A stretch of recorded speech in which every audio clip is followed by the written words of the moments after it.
Welcome to April, my Upper Room friends. Just because we're starting a new month and taking on a new theme doesn't mean we're done with what we were up to last month. This week is prime for ministry. Good Friday's coming up. Easter services are coming up.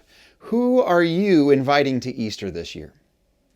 April is going to be awesome because we're going to have an Upper Room in-person gathering this month. I'm going to share more details about that event in the email that accompanies this video. I can't wait to gather and talk together about how God has used this ministry to help us grow. So that's something to really look forward to. Okay, I'm excited to introduce our new theme for the Upper Room. When you hear the theme, you may ask if it's normal to be excited about such things, and that would be a fair question. The theme for April is surrender. Why am I excited about working on surrender with all of you? Because I know few things more powerful than surrendering yourself to God and surrendering yourself to His will for your life. As a pastor, I live to see positive change. Nothing's more exciting than seeing people have breakthroughs. Nothing's better than seeing people make big jumps in their spiritual life. What precedes most of these breakthroughs and what creates those big jumps in people's spiritual lives is surrender. The challenge this month is to become a surrendered Christian. There's a stark difference between a surrendered Christian and an unsurrendered Christian. You could even ask, is an unsurrendered Christian truly saved? Unsurrendered Christians are trying to fit God and Jesus into their lives. They're taking their infiniteness and they're saying, you can go in here and maybe you can have this drawer. Unsurrendered Christians, because of that, end up having very little peace because their life is still about them. And they are trying to be in control. And I get it. I think control sounds amazing. The problem is none of us are actually in control. A surrendered Christian isn't trying to wedge pieces of Jesus into their lives. They just hand their entire lives over. Unsurrendered people serve or give and they say, okay, that's enough. I've done my part.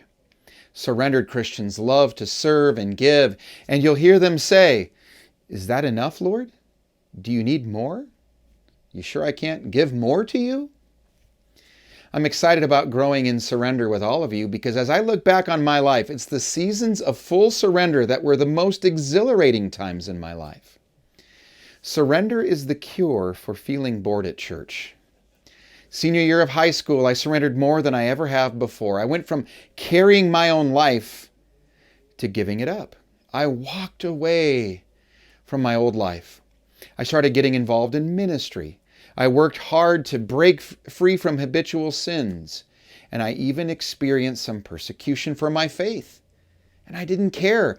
I was like the man we talked about a couple Sundays ago who found the treasure hidden in the field, and then he went and sold all that he had, and he did it with a smile so that he could go and buy the field. That year was the best year of my life. That year changed my eternity, all because of surrender. The move to Kingman was one of the best decisions I ever made. I had a list of regions I would consider moving to become a senior pastor. All of the regions were either in the mountains or over in the Midwest, so I could be closer to home. When I heard about this church in Kingman, I could have said no. But at the beginning of my process, I surrendered everything to God. I said, you can send me anywhere, but Lord, just in case you need to know where I'd like, here are my top 3. All 3 of my targets were far away from the desert. When Kingman showed up, I was like, oh man, that wasn't in my target area. But I said, I'll pray about it. To my shock, he called us to the southwest. And you know what? I still got my mountains. I look up at the Wallapies every time I go outside. But best of all, I got to be a part of this church family with you. Surrender can be scary. Surrender can carry a huge cost. Surrender brings the need for faith. You got to have faith involved if you're going to surrender. But if the Lord is involved, surrendering to Him and His will is the best option. And it should be our only option. What does surrender look like? Since it's Holy Week, let's go to the greatest example of surrender that we've ever seen. Let's read this together. From Matthew chapter 26. Then Jesus went with his disciples to a place called Gethsemane, and he said to them, "Sit here while I go over there and pray." He took Peter and the two sons of Zebedee along with him, and he began to be sorrowful and troubled. And then he said to them, "My soul is overwhelmed with sorrow to the point of death. Stay here and keep watch with me." Going a little farther, he fell with his face to the ground and he prayed, "My Father, if it's possible, may this cup be taken from me. Yet not as I will, but as you will." And then we'll sneak ahead in Luke to read the same story from Luke's perspective. Jesus went out as usual to the Mount of Olives, and his disciples followed him. On reaching the place, he said to them, "Pray that you will not fall into temptation." He withdrew about a stone's throw beyond them, knelt down and prayed, "Father, if you're willing, take this cup from me, yet not my will, but yours be done." An angel from heaven appeared to him and strengthened him, and being in anguish, he prayed more earnestly, and his sweat was like drops of blood falling to the ground. That was Luke 22, starting in verse 39. In these two versions of the same story, we see Jesus under pressure. In his temporary world, in his experience in that moment, his stress would be at level 100.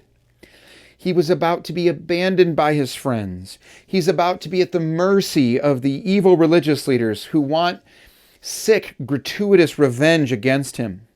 He's about to be falsely accused and eventually make it all the way up to Pontius Pilate. He's about to be beaten by Roman soldiers, which would be a horrible experience. He's about to be flogged with a whip that was nicknamed the Cat with Nine Tails. His body would be destroyed by that, and he would have lost a lot of blood. He will then pick up and carry his cross, and when that cross reaches its destination, Jesus would be nailed to it. Then they would lift him up like the snake in the wilderness, if you know the Old Testament. And then in that weakened condition, he will hang there and he will suffocate to death. All while his mother screams and cries out in the crowd, and while his enemies take turns walking up to him, mocking him, laughing at him, and enjoying his suffering. That alone trumps all for me. But that in the moment stress of all those things that led to the cross, nothing could compare to the spiritual stress that Jesus was under. In the spiritual world, his stress level had to reach level 100 trillion. He's about to have all of our sins placed on him. He's about to be separated from God for the first time ever because of our sins. And then he would receive the wrath of God for our sins so that we would never feel the heat of that wrath. The mob was on their way to come and arrest Jesus. And this is how he prayed. Now, he could have run. He could have ran away and been saved. He would have lived. He could have ran away and been spared. But he surrendered to God. What does surrender look like?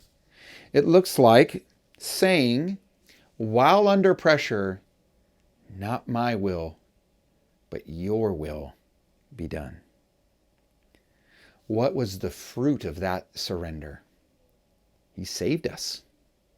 He defeated death. He undid the curse that Adam and Eve brought into the world.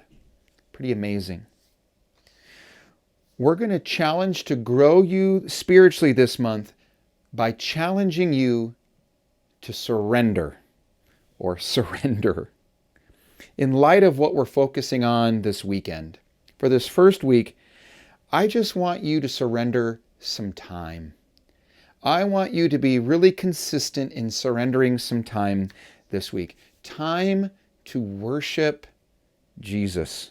We're going to talk about surrendering everything. Let's start by just surrendering 10 quality minutes. 10 minutes of surrender. 10 minutes of worship. Put on music. Sing out loud to it if you want to. Pray out loud. Write a prayer of thanksgiving.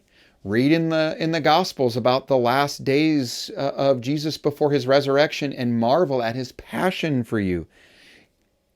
Give him 10 high-quality minutes.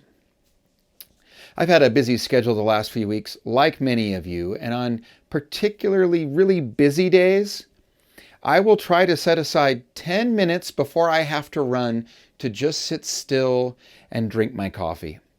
And I can't tell you how much that 10 minutes of sitting still impacts me. It feels so good just to, you know what? The day is coming. I'm going to run like a crazy man once it gets started, but for 10 minutes, I'm just going to sip this coffee and I'm going to savor it. I'm going to enjoy it.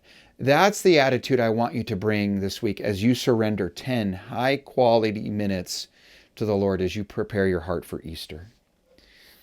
If you're wanting to grow by leaps and bounds, if you're wanting to see breakthrough, you must surrender. In honor of what Jesus did for us, surrender 10 quality minutes to Him as you start your day this week so that you can worship Him. He wants to have all of you for 10 quality minutes. I know many of you are doing that already. Just go out of your way to really make it a sweet, undistracted time. Have a good week. How can you do that? In all things this week, say, not my will, but yours be done.